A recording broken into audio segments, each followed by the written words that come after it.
The garage door slid up on my electronic command. I blinked in surprise. I had nowhere to park in my own garage. My wife's silver BMW was in her spot on the left, but a shiny, red F-150 pickup truck was parked in my spot on the right.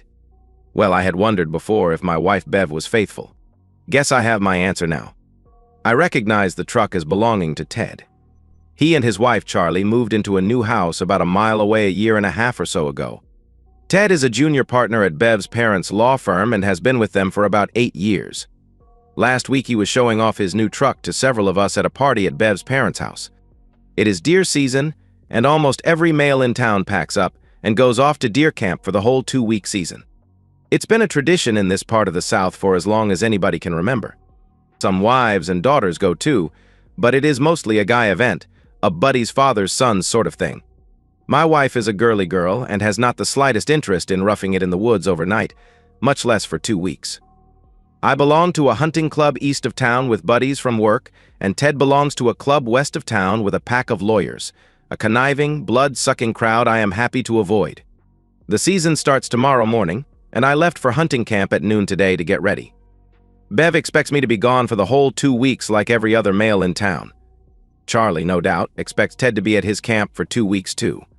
So Bev just opens the garage door. Ted drives in before dawn or after sunset. Bev closes the door, and voila, one has a perfect setting for an extended clandestine tryst. The wronged spouses have no clue of the torrid affair going on behind closed doors. The fly in the adulterer's ointment is that I got to feeling poorly about 6 o'clock today. I decided to make the 2-hour drive back home in case I was coming down with something. I'd much rather recover from the flu or such in the comfort of home under the ministrations of my devoted wife rather than tough it out in the woods alone. That is the only reason that I happened to be rolling up here at 8 o'clock tonight to discover this clever little love nest. I grabbed some medicine at the drugstore when I got back to civilization and was actually feeling quite a bit better now, or at least I was until my discovery. I guess I am not surprised by Bev's unfaithfulness. She is self-absorbed, almost narcissistic, just like her mother. She is gorgeous and flirtatious, men desire her, and she has the opportunity to stray given my frequent travel. It is enough to give a husband pause. No sense in getting outraged or excited. Cheating spouses is an age-old story. They didn't put the warning against adultery in the 10 Commandments 2,500 years ago because it was a new concept. Nor is adultery exclusive to either intimacy. After all, it takes one of each to make the affair work properly. It might be fun to go in, raise Cain, and make a scene, but that accomplishes nothing useful in the end. I now have hard intelligence about my wife's adultery. The question is how to best use it to my advantage? I douse my truck lights, close the garage door, and slip away. The house is on a 3-acre lot at the end of a cul-de-sac. A large neighborhood lake is behind the house with a swampy creek exiting from the lake's dam and running in a ravine along the far side of my house and then swinging on the other side of the street in front of the house. This leaves my house fairly isolated. The garage is on the far end of the house by the ravine. It is unlikely the adulterous lovers or any nosy neighbors noted my arrival or departure. While I belong to the hunting camp, I also enjoy my solitude. I bought a 5-acre parcel of land adjacent to the camp. My parcel includes a pond and a small, 2-bedroom farmhouse, which is where I stay. I hunt on the club's leased land and might go up to the main club area to shoot the shit with the guys and maybe have a beer. But generally, I enjoy my private time down at the farmhouse for my 2-week escape from the world. In the summer, Bev and some of her girlfriends come out to swim in the pond and sunbathe. I get dragged into fixing cocktails for the bathing beauties and frying catfish for lunch. It is pleasant duty as there is quite a bit of exposed feminine charm basking in the sun. Given the pond's remoteness, the girls sometimes get pretty daring in what they expose to Helios tanning rays, to which, of course, I do not object. Well, tonight I have a 2-hour ride back to hunting camp and my farmhouse to ponder my predicament and plan a course of action. My predicament. In high school, I had been a straight-A student and a good baseball player. My family has a long military tradition, and I wanted to attend one of the U.S. military academies, VMI, or the Citadel. But Dad was quite ill, so I accepted a baseball scholarship at the state university that was only about 50 miles from home. While I had been a standout player in high school in American Legion baseball, college was a big step up. I played but was just a solid, dependable utility player and no longer a star. It probably didn't help that I was an engineering major with a heavy academic load. I had gone as far as I was going with baseball but did excel in my studies. This was the Vietnam era, so I planned to do my part and joined Army ROTC. After college graduation, I went into the Army as an infantry second lieutenant. 9 months later, I was in the Mekong Delta with the 9th Infantry Division. For 2 months, I was Assistant Battalion S3 and then was assigned as a rifle platoon leader. Turns out I had the touch for leading men in combat, accomplishing the mission, killing the enemy, and keeping my men as safe as possible. I was wounded once in the left arm and back by grenade fragments. The wounds were minor, nothing compared to what some poor devils suffered. I was back in the field within 10 days and embarrassed to get a Purple Heart for those minor wounds, given what some of the other guys suffered. Following my Vietnam tour, I was assigned to Fort Benning to train soldiers headed to the war. After fulfilling my service obligation, I used my GI Bill to get an engineering master's degree from the University of Texas. This, along with my veteran's preference, landed me a job with a NASA laboratory in Bev's hometown. Bev was a Vietnam War widow. Her husband had been an Air Force Academy graduate who was shot down and killed in North Vietnam on his 12th mission. Nobody was recovered. He and Bev had been married for 18 months. Mary, a woman scientist in my group, had gone to college with Bev and introduced me to her at a party. Mary is a born matchmaker, and she hectored me to ask Bev out. I was smitten from the beginning. Bev was a stunning beauty, bright and flirty. But she was far out of my league. I had never been a Romeo and had only dated sporadically and without great success. I never had a serious girlfriend, too busy with baseball, academics, or soldiering to indulge in such niceties of civilized life. Nevertheless, Bev responded warmly to my wooing, though I am sure she found my awkward tries amusing. 5 months later, we were married. That was 4 years ago now. I always wondered why a beauty like Bev would pay attention to, much less marry, me. Louisa, an older secretary at work, gave me the inside female scoop as she explained, "John, we have a shortage of good marriageable men in these parts. There are plenty of rednecks, hayseed farmers, slobs, drunks, dope heads, used car salesmen, self-absorbed jackasses, dweebs, morons, and no counts around. But you are a smart guy and have a good job with a lot of future potential. You are a war hero which doesn't hurt with the girls around here. Wouldn't cut any mustard up north or out on the west coast, but it is pure gold with the girls down here. Your mama taught you manners to boot. You are a good-looking ex-athlete and ex-soldier which will put any healthy girl to salivating. Shoot, if Bev hadn't scooped you up so quick, I have a pretty niece off at college I was going to introduce you to when she comes home this summer." Southern women in that era did analyze the world differently from their men. Like most men, I fell in lust with the exterior packaging and forgot to check under the hood to see what made this model tick. There was nothing wrong, but there was nothing really right either. Bev and I get along, do things together, intimacy is great, take trips. But we are very different people. She is a socialite. She spends her days at the country club playing tennis and golf with friends, loves parties, and immerses herself in the general swirl of the social fabric of a small southern city. I am more of a loner, like to read, enjoy my technical work which is of no interest to the general public, and travel often for work. Nothing is wrong, but things just are not quite clicking either.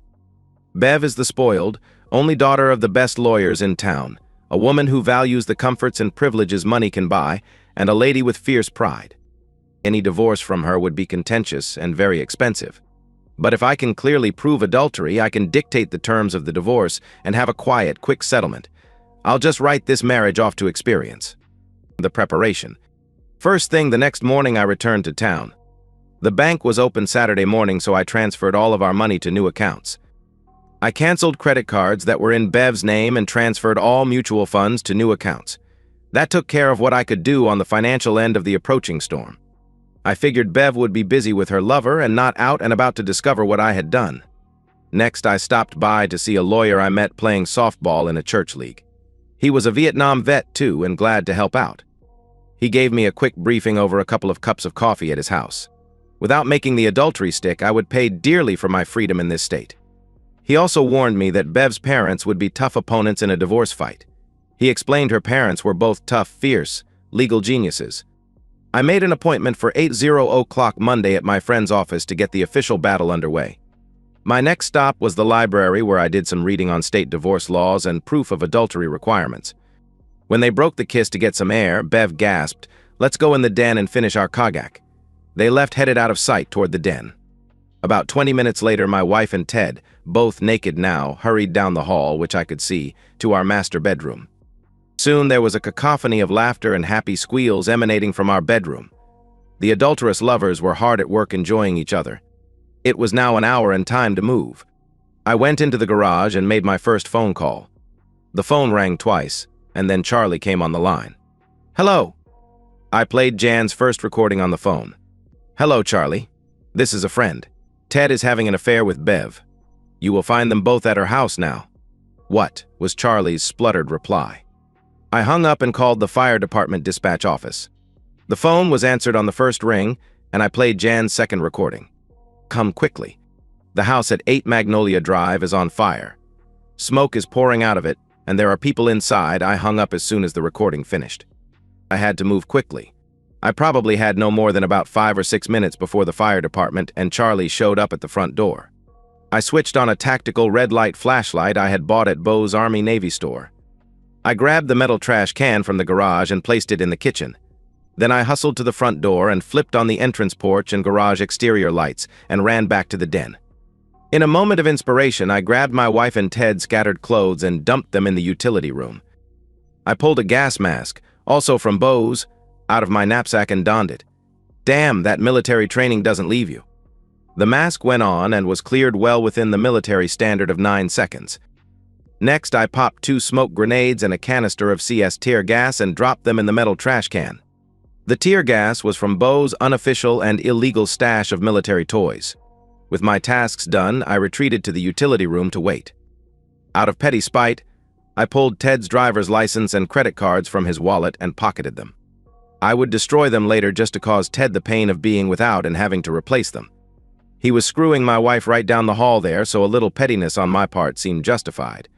The smoke grenades and tear gas canister hissed and billowed out a dense cloud of smoke and tear gas, quickly filling the kitchen, and then the cloud poured over into the adjacent dining room and den. Military tear gas is actually an aerosol dispersion of fine powder and not a true gas. Regardless of that fine distinction, the smoke alarm in the kitchen began blaring, and the one at the hall entrance going to the bedrooms followed suit rapidly. The screeching alarms elicited surprised cries from my wife and Ted. I heard them rushing down the hall from the bedroom.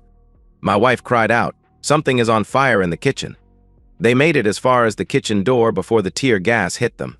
One moment they were fine and rushing forward to put out a fire. The next moment they were doubled over, gasping and coughing and screaming in pain as they rubbed their eyes, worsening the burning. Snot ran freely. Tear gas is a mean and merciless foe. Ted cried out, "The smoke is poisonous, get out, get out." He gallantly pushed my wife towards the front door. "I'll grab our clothes." During the Vietnam-era draft, Ted had some bogus exemption, so he had never been in the military. Consequently, he did not recognize the tear gas effects, as would any military veteran. I heard Ted struggling around in the smoke-filled den, futilely trying to find their clothes that were now piled up in the utility room next to me. Within a few seconds, the tear gas proved too much, and he followed my wife in the dash out the front door. I heard the fire department sirens in the distance and hurried to the den. I quickly scattered my wife and Ted's clothes about the den again. I tossed my wife's panties to hang from the top of the ceiling chandelier for good measure. It would take a ladder to get Bev's panties down. The first fire truck lights were strobing through the front window, so it was time for me to be gone. I ran back to the kitchen, putting on insulated gloves, and grabbed the metal trash can with the smoke and tear gas canisters. I went out of the utility room's rear door, locked it behind me, and ran into the woods. As I passed the lake, I paused to throw the still smoking smoke grenades and tear gas canister as far out into the lake as I could, and then ran back to my truck. It was only 8 o'clock now. I then drove back to the hunting camp, throwing the metal trash can in a dumpster on the way out of town. Unfortunately, I could not be out front of my house to watch the results of my Machiavellian machination, so the following was relayed to me later by others who were present. I could only enjoy the events vicariously. The fire department and Ted's Charlie arrived simultaneously, followed by a growing throng of curious neighbors attracted by the sirens and lights. The tear gas-tinged smoke was pouring out of the open front door. The exterior lights that I had turned on illuminated the freakish scene. My wife was on her hands and knees gagging. Ted was bent over next to her with his hands on his knees taking deep breaths. Both were naked as newborns. Charlie strode over to Ted, who straightened up as she approached. Without saying a word, she kicked him in the balls. This elicited a scream of pain from him and a collective gasp from the watching crowd of neighbors. Ted collapsed, groaning on the ground next to Bev. Charlie stood over him and let loose a stream of invective that one would never expect a poised Southern lady like her to know. A fireman grabbed Charlie and moved her away from Bev and Ted, who were both still gasping and coughing and crying. Charlie continued to flay Ted verbally from a distance. A deputy sheriff arrived to take charge of keeping Charlie and Ted apart. One group of firemen worked their way in the front door, looking for the source of the smoke. Another team went around back and broke into the utility room's rear door to approach the fire from another direction. Because of the dense smoke, the firefighters were wearing breathing apparatuses, so they were unaware the smoke cloud contained tear gas. A second fire truck arrived along with 2 more sheriff's department cars. My neighbors were getting an eyeful. Somewhere along the way, some kind of Samaritan brought Bev and Ted blankets to cover their public nakedness. By pure good luck, the local TV station had a crew filming the aftermath of a wreck on the highway about 2 miles from my house. They were wrapping up when they heard the fire department and police call on the scanner about my house fire. They shot right over to join the party in my front yard. There were probably 50 or so neighbors all standing around gawking. The TV morning news the next day had a great sequence showing the crowd watching the smoke billowing out of the house as firemen came and went. Best of all, they showed a shot of my wife and Ted wrapped up in blankets, staring blankly at the smoking house. Finally, one of the firemen came out and said to the scene commander, "There is no fire. There is a lot of very acrid smoke, but we cannot find any fire. Jim Bob is checking the attic now, but nothing is scorched or burnt that we can see." The scene commander suggested Ted and Bev not stay in the house until it was thoroughly checked out for electrical or gas problems. Bev said, "I will go to my parents." Ignoring our neighbors and their offers to help, Bev went inside, quickly dressed in the bedroom, and left in her BMW. Ted nodded and said, "Think I will go to the Holiday Inn." The scene commander added dryly, "That is probably wise." Ted was slower than Bev as he had to recover his scattered clothes. As he tried to back his truck out of the garage, he found out about the 2 flat tires. His truck was stranded half in and half out of the garage. One of the neighbors finally took pity on him and dropped him at the Holiday Inn. There he discovered he had no credit cards and only $25 in cash. He called Bev, who gave the Holiday Inn clerk her credit card over the phone, only to discover her credit card was canceled. Bev's dad finally had to step in and give his personal card over the phone before Ted could get a room for the night. My wife and her lover were very unhappy people. I returned straight to the hunting camp and went to bed. The next morning I was up before dawn and out on a remote deer stand. I took time to bury the gas mask, flashlight, and gloves deep in the woods. After that, I dawdled and did not return to the farmhouse until almost 1 o'clock. Sure enough, there was a stranger sitting on my front porch. He was a lean, older man with grizzled gray hair. As I walked up, the stranger said, "Hi. You must be John." "I am," I replied. "John, my name is Jimmy. I am an arson investigator for the fire department." I looked at him quizzically. He continued, "Strange thing happened last night at your house. There was a fire." I interrupted, feigning concern. "Was Bev hurt? How bad is the damage?" No, everybody is fine. Funny thing about this fire, though. There was a heap of smoke, but even looking this morning in the daylight, we can find no evidence of a fire." "Smoke, but no fire?" "I am not sure I understand," I answered, trying to seem confused. Jimmy sighed. "Me neither. Been doing this 20 years and never seen anything quite like it." I just stood there looking suitably perplexed. "Did I mention your wife and neighbor, Ted, were flushed out in there altogether by the smoke? Flushed right out in front of the whole neighborhood, fire crews, sheriff's department, and TV reporters, not to mention Ted's wife." I shook my head. "No, you failed to mention that," I said, suppressing a grin. "You don't seem to be surprised by your wife's hanky-panky with your neighbor." It was my turn to sigh. "Well, if you saw my wife in the buff, you know she is a beautiful creature. Any husband with such a wife knows there is always a chance she will have a dalliance when his back is turned. Sad, but a fact of life." Jimmy nodded. "Yeah, ain't that the truth? What's that old song say? Something like, if you want to be happy for the rest of your life, never make a pretty woman your wife. Reckon there is something to that." "Seems to be some wisdom in it," I agreed. "Funny thing about your wife and Ted's symptoms. Sure seems like they got into some tear gas. The fire crew said the smoke was pretty tough. Tear gas, huh? Doesn't seem very likely. Yeah, it is illegal to have in this state unless you are police or military. I did not make any reply. You know, only you and Ted's wife, Charlie, have any incentive to do something like smoke two naked adulterous spouses out into public view with tear gas. Pretty interesting plan. I replied slowly, well, I have been here at hunting camp since Friday afternoon. Jimmy ignored my proffered alibi and continued, talked with Charlie this morning before I came out here. Shoo, that gal is a firecracker, ain't she? Yes, she certainly is, I agreed. Charlie says she had doubts about her husband's fidelity but knew nothing definite.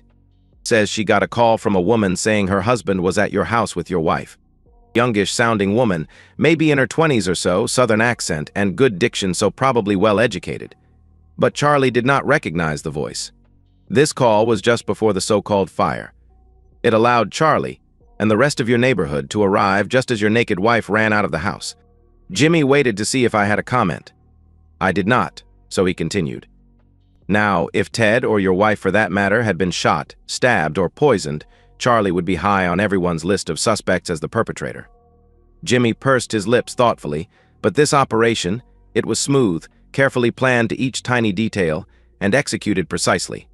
Charlie ain't that kind of woman. Shoot, she'd just haul off and stab you in the front, eyeball to eyeball, and then she'd twist the knife. She's not the type of gal to waste time maneuvering to stab you in the back. Yeah, I can see that. I concurred. But you. Smart, military background, effective combat leader, engineer. You, on the other hand, are exactly the kind of person who would know how to do this, how to plan it, and then really pull it off. I shrugged my shoulders. What can I say? I was up here at the camp hunting. Jimmy smiled tiredly. Oh yeah, your alibi. I stopped by the main camp before coming to see you. The gossip line in this county is unbelievable. They all knew everything about this whole affair. They all swear they have seen you around camp off and on all weekend. In fact, Henry swears it was about 8 o'clock last night when he was sure you two were drinking a beer together. 8 o'clock just happens to be about when the so-called fire started. Jimmy gave a big sigh. John, you got some good friends, and they really like you. But please tell them for me they don't lie worth a damn. He went on. Interestingly, the fire department dispatch that got the call about your house fire said it was a woman that called them too. Their description of the woman sounded just like Charlie's caller. In both cases, the woman said her piece, didn't answer questions, and hung up. Could almost make one think they were recordings. Jimmy watched me for a minute, then continued his monologue. You know I can do some tests, and I am sure I will find tear gas residue in your house. I can fill out a bunch of paperwork and get what number called Charlie and the fire department last night. That might be interesting. This morning I found a man's footprints down by the lake back of your house, about your size, I'd say. Suspect if I drugged the lake I would find some tear gas canisters. Bet if I make the rounds of Army-Navy surplus stores I might find a record of interesting recent purchases. Not tear gas, of course, as that is illegal. But maybe things like a gas mask that would be useful for this. Man, this Jimmy is nobody's fool, I thought to myself. I'm an amateur dealing with a grandmaster. Jimmy stood up and stretched. But money is tight these days. I have a whole shitload of cases to investigate. There was no property damage, nobody was injured. It's your property, anyway. It'd take a passel of government lawyers a month of Sundays to just figure out what crime, if any, was committed. Reckon there is not much sense in wasting money and time on this. Jimmy sighed deeply, but I would just hate for someone to think they got away with something when they didn't. Well, I got a long drive back to town. Better get started. I called out as Jimmy headed to his car. Thanks, Jimmy. Message received 5 out of 5. Jimmy turned and smiled, recognizing the old military radio terminology. It was a good plan, Captain. Mission accomplished. Now, don't waste any more time on her. Get on with your life. Jimmy got in his car and headed back to town. I quickly packed up my gear and started back to my house. Hunting season was over for me this year. I stopped by to give George and Jan the explanation I had promised her for making the recordings for me. They had seen the TV clip of the fire that turned out not to be a fire. They recognized Bev but not Ted and had easily put the obvious 2 and 2 together. It took a while to satiate Jan's curiosity and thirst for every detail. George just sat there shaking his head and laughing occasionally. I thanked Jan again for her help and went on home, not relishing having to deal with Bev soon. When I got home, I found Ted had retrieved his truck somehow and the phone's message light was blinking. Bev had called about every hour on the hour starting at 7. The messages were essentially, "John, I am at my parents' house. Call me as soon as you get this." As the day wore on, she was more irritated, and expressions like, "Damn it, John, where are you? We need to talk," and "Please, talk to me before you do anything," started being added to the recorded messages. I really didn't feel like dealing with Bev right now, so I ignored the messages. I had missed lunch again and was looking in the refrigerator contemplating possibilities for a sandwich when the doorbell rang. I opened the door and found Charlie standing there with a wry smile. Charlie is usually a very put-together and chipper lady. Today, she just looked tired and worn out. She said, "Hi, John. By now, I suppose you know everything about last night." "I do," I replied. "Good, then I don't have to explain it again." She smiled, which made her look more like her normal self. "We are in the same boat, you and I. Invite me in and offer me a drink. We have a lot to talk about." "Come on in, Charlie. What would you like to drink?" Somehow Charlie's brash self-invitation was a lift to my doldrums. "How about a glass of wine?" she replied. "White or red?" "I have an Italian Pinot Grigio or an Oregon Pinot Noir." "How about the Pinot Grigio? Grab a seat in the den, I'll bring you your wine." I heard giggling from the den. When I joined her with the wine, I found Charlie smiling as she stared at Bev's panties still hanging on the chandelier. Bev's other clothes from last night were still scattered on the floor. "Are those Bev's?" she chortled, pointing at the panties. I nodded. Charlie laughed, took her wine, and sat down. "Are you going to leave them there? Sort of a permanent decoration or trophy or something?" Then she added more sadly, "Maybe at this point, it is more like a monk wearing a hair shirt for self-flagellation." Charlie sighed, and her temporary good mood was gone. "How long have you known about them?" "Since Friday night when I came back from hunting camp early and found Ted's pickup in the garage. Did you know or suspect anything?" Charlie shook her head sadly. "Well, at least you are only 24 hours ahead of me in the learning process. I suspected Ted of cheating starting about a year after we were married, but I never had any real proof, or even enough to do much more than make me wonder if I was paranoid. Obviously, my instincts were correct." "I am afraid so," I added. "You know Bev and I have been close friends since high school. I just can't believe she, of all people, would screw my husband." Charlie paused for a minute and then continued with a cynical laugh. "Actually, I guess I should not be surprised. How much do you know about your wife and her cheating?" "Since Friday, I have learned some, but probably only know the tip of the iceberg." Charlie smiled sadly. "Well, Bev has always been a cheat, even in high school and college. She cheated on her pilot husband, even while he was flying combat in Vietnam. And she cheated on you, probably every time you went out of town. I think Bev gets turned on by the danger and thrill of it, the flaunting of convention, eating the forbidden fruit, or something like that. She can't seem to help herself." Charlie turned to look directly at me. "Are you going to take her back?" "No, I have an appointment with a lawyer at 8 tomorrow morning." Charlie looked relieved. "Good. One reason I came to talk to you was to tell you she won't change. You deserve better from a wife. You have her nailed for adultery? Don't waver. She is a gorgeous woman and can twist men around her little finger." Charlie shook her finger at me for emphasis, "But don't you dare take her back." I smiled at my lecturing neighbor. "I won't. Believe me." "How about you, Charlie? Are you taking Ted back?" "No way I would castrate him if I could get away with it." I smiled, thinking back to what Jimmy had said earlier at the camp about Charlie's fierceness. "Would you like to go with me tomorrow morning and see my lawyer? We have essentially the same case. Probably makes sense to use the same lawyer." Charlie smiled. "You are running faster than I am." "Yes, I would love to go with you. Let's get this thing rolling." "I'll pick you up tomorrow morning at 7:30, I offered. "The appointment is at 8. "Deal?" There was a pause and Charlie switched topics. "John, this whole affair Saturday night was bizarre.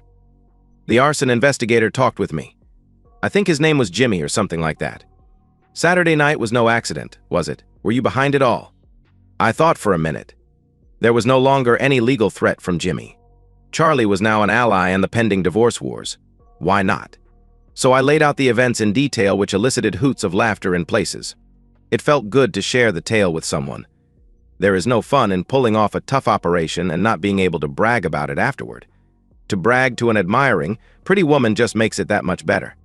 When I got to the parts about Bev and Ted's histories of infidelity, Charlie was incredulous. He was screwing Bev's mom to get promotions. Amazing, but typical, I guess. Bev's mom and grandmother were screwing around too.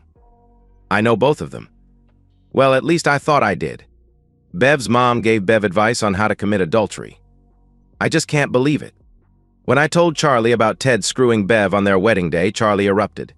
The part you didn't know was Bev was my maid of honor. Damn her soul to hell. Our therapeutic bitch session had done us both good and buoyed our spirits.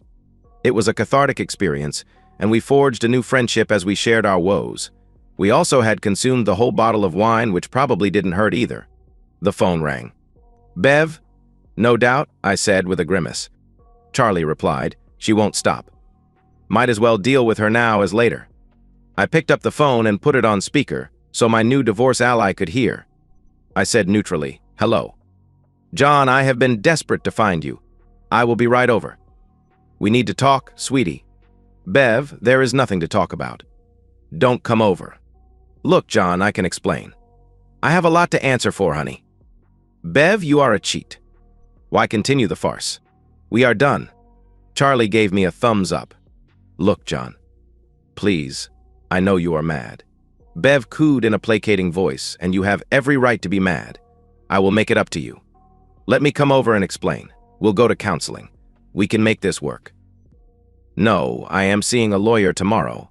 We are finished. You go your way and I'll go mine. No recriminations." Since wheedling and pleading hadn't worked, Bev switched gears as smoothly as a Porsche pulling into the passing lane. She went on the offensive. "All right, you pathetic excuse for a man, Daddy will represent me. He's the best lawyer in the state, and he'll completely destroy your lawyer."